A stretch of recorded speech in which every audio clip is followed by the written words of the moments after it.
So I'm sitting here on day 137 of the Worldwide Megacrisis Hungerstrike with my batch of rice here.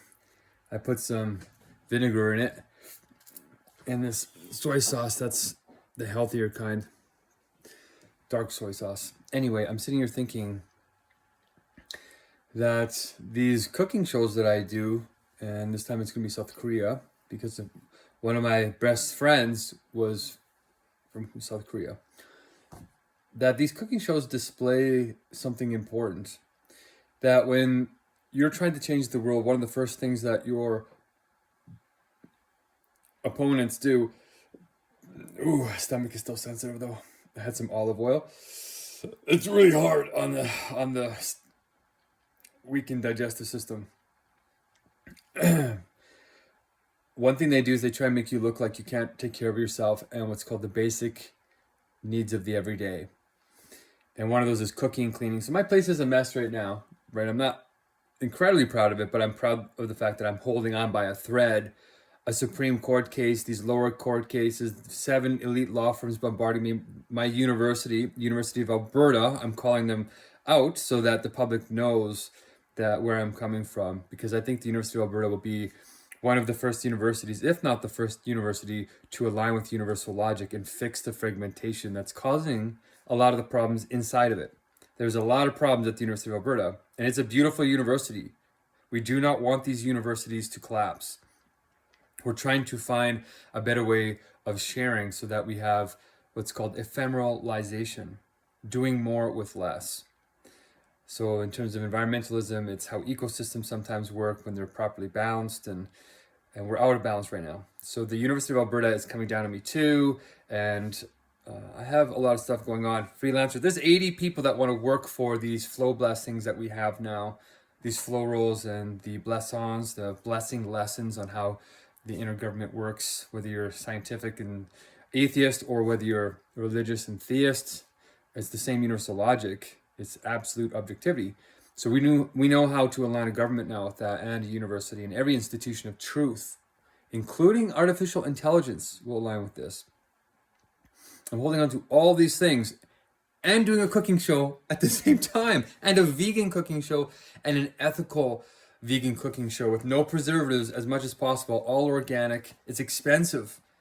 So all of these things are compounding on me right now, and my place is a little bit dirty because I don't have time to clean up. Like let me show you. I'm going to show you something very rare.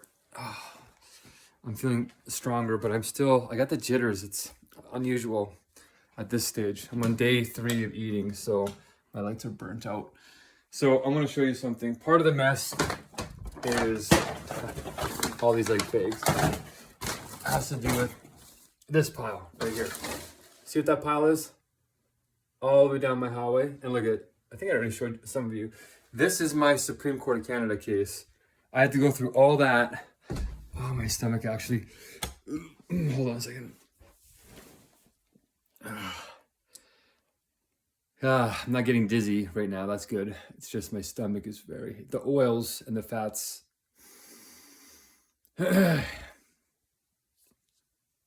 So anyway, here's the other part of it.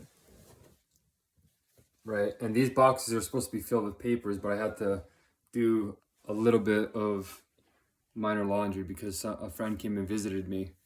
Almost nobody comes to visit me, which is good because my family doesn't live in this city. So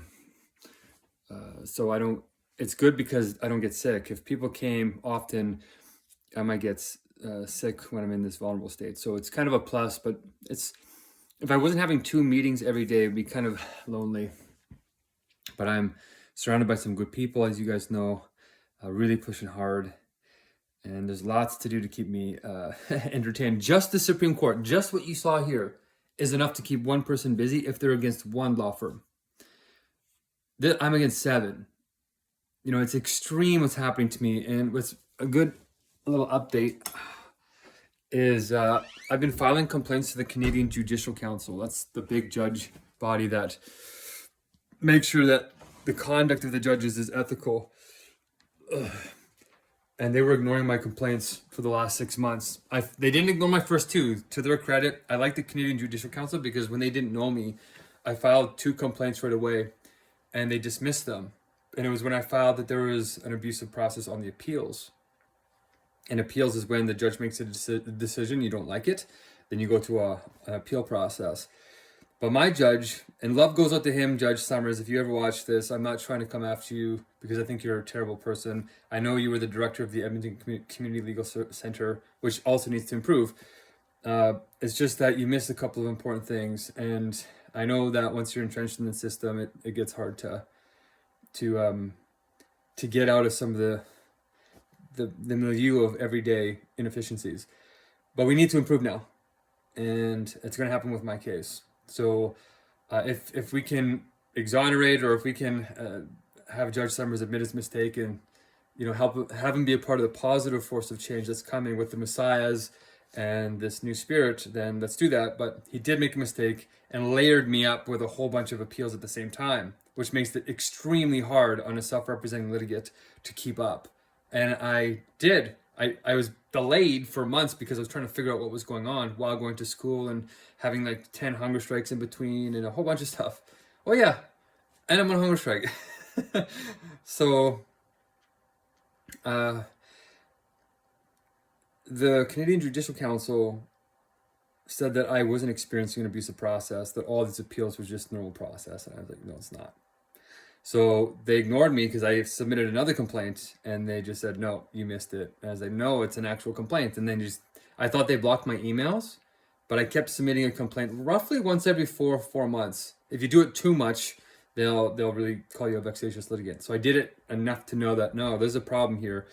So once I got into the Supreme Court of Canada, where they gave me a file number and they accepted my service, it's not accepted yet in front of the judges.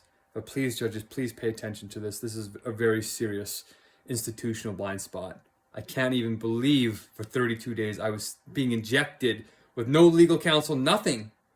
And my family, who's normally there for me, was also confused because the doctors were telling them things that they weren't sure. The person in my corner was my sister, who was a doctor. So she's like, no, it's totally just my brother doing activism. So I was lucky I had a surgeon in my corner. But a lot of people don't. And so that's why this is a very rare opportunity to expose something in a positive way, and have a major change. So the Canadian Judicial Council is acknowledging that now. And both the complaints I just filed here this week, they emailed back and said they're at least acknowledging them, which is beautiful. And I really appreciate that. So CJC, let's get this going. There's a lot of changes we can make for the better. My ethnographic study, I've been also doing an ethnographic study while I've been going to the courthouse. So I've been doing that too. And now it's coming to fruition. I've mapped out like 150 things that happened to me over 600 days. And from a whole bunch of problems. There's a lot in there. And I mapped out not just complaining. I mapped out what date, what's the problem, what do I think the solution is, how did I discover it, when did I discover it, where's the proof. I took quite a bit of time to do that for most of the items. And I think that's why this is very rare. Not just complaining. This is something that has academic merit. And not just philosophy with universal logic, but also just practical, judicious for the judiciary. And because we're starting an intergovernment, that's also the executive branch and all these government GovTech stuff we're doing with the GSD synchronicity system too. There's a big patent, 200-page patent with all of this to help us create flow states reliably. So that's a lot. And it's a bit of an update. So I hope you guys appreciate we're going full blast. I'm going full blast for you. We have like 5 months left or so before AI starts coding itself 100%, plus or minus. I'm thinking intuitively 3 months, hopefully plus 3 months. That's the major deadline right now. So let's get on this. I'm going to enjoy my rice. I'm waiting for the plumber to come because my sink broke. My drain got plugged because of all the all the wives out there, especially Muslim wives. I feel you.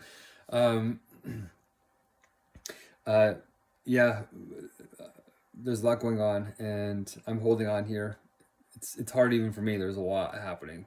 I actually just realized I sued probably 3 or 4 or 5 ministers in my province. So I'm like, oh wow, I didn't intend that. It's just the institutions have been blocking me, so it led to that level.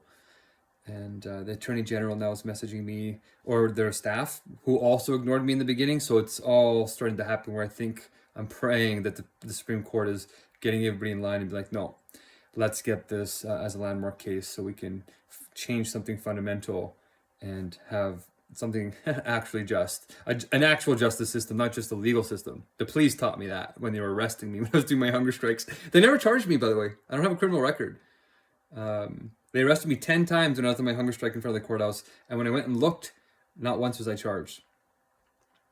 And to be honest, a couple of the sheriffs and the police came out to my hunger strikes late and told me the truth. They said, "We're sick and tired, Mark. You're right, but you got to get your act together," which is what I'm doing. And I'm doing it on behalf of them, even though we do know about police brutality. There is George Floyd, Black Lives Matter. We need to not get rid of the police force necessarily. It will eventually transform into something different in God's government. But we need to have de-escalation be the main funding training program, not the shooting guns. That's attracting what's called abstract negation rather than sublation. Sublation is the power of the word. And we can supercharge that with universal logic. Okay. I'm hungry. I'm going to eat this. My deliveries are coming from an Indian store. I'm getting kala namak. That's the stuff that makes egg for my bibimbap. Bibimbap. It's this South Korean dish with a little egg on top. But I'm vegan, so I'm going to make my own little egg with this this pepper that makes it taste eggy, kind of sulfuric. So wish me luck on that. Join me on the Facebook group, One World Spirit Vegan Meal Plan, if you want to see me cooking it and then eating it, like mukbang, very famous in China. And we'll bring reason to earth, ideality, kingdom come, and you can be a part of it. So, all right, this is a bit of a bigger update, but I have some energy now. And after this, we need 478 blessings. So hopefully we'll see you in there. Okay, keep sublating. Peace.